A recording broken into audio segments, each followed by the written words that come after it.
MrsHappyHomemaker.com here, and you know that popular TikTok pasta that's floating around the internet world? Well, I'm making my own version of it. Okay, so first I'm going to add 1 pint of grape tomatoes. You can use cherry tomatoes too. Then I'm going to add a few cloves of garlic. I'm going to add about a cup of chopped fresh asparagus, a scant cup, probably like 3/4 of it. Now I'm going to add about a cup of mushrooms to this. If you do not like mushrooms, just leave them out. You can also use onions or shallots if you like to, or increase the tomatoes and or the asparagus. You can use any old mushroom that you like. I'm actually going to be using morel mushrooms, which are the funniest looking mushrooms, but also the most delicious mushrooms and the hardest to find mushrooms for me. So these only grow like 2 weeks out of the year. They start down south and work their way up and spring up when the temperatures in the ground reach a certain degree. Well, I have been looking for these for years, 3 years to be exact. And for the past week and a half, I've been looking for them. I have not found them. They grow near creek beds, around privet trees, oak trees, or ash trees. Well, I say I have not found them. I had not found them on my own, but the leader of a local Georgia Morel Hunters Facebook group, Sean Mills, offered to take me out to some land that he hunts some morel mushrooms on, and I got morel mushrooms. These sell for like $40 a pound, you guys, and I got like 4 pounds, 47 of these morel mushrooms to be exact. So any old mushrooms you have, but I'm going to use the morel mushrooms. So excited. I'm just going to add these into here.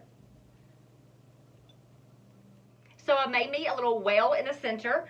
I'm going to fill it with an 8-ounce block of feta cheese and an 8-ounce block of cream cheese. This is going to make it extra creamy. I'm going to drizzle on a good bit of olive oil.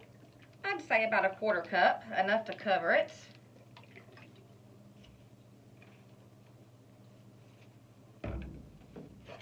Now I'm going to season it with salt and pepper, some crushed red pepper flakes, and just to taste however much spice you think you can handle, or how much ever spice you want. And I got a heaping tablespoon of fresh thyme leaves, and I'm going to sprinkle that over the whole thing. Doesn't that look pretty?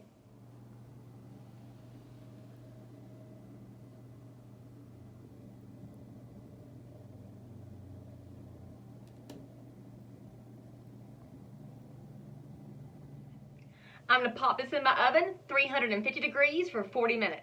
It is out of the oven and it is smelling fantastic. So I'm just going to stir this up and make the sauce.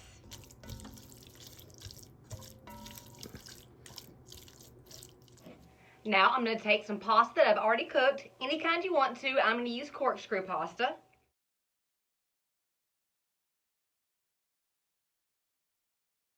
And some people like their pasta more coated than other people, so I put about 2 cups of cooked pasta in mine, so you add as much pasta as what you want to. That's good.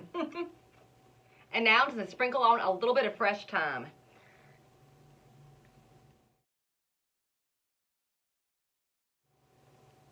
Ta-da!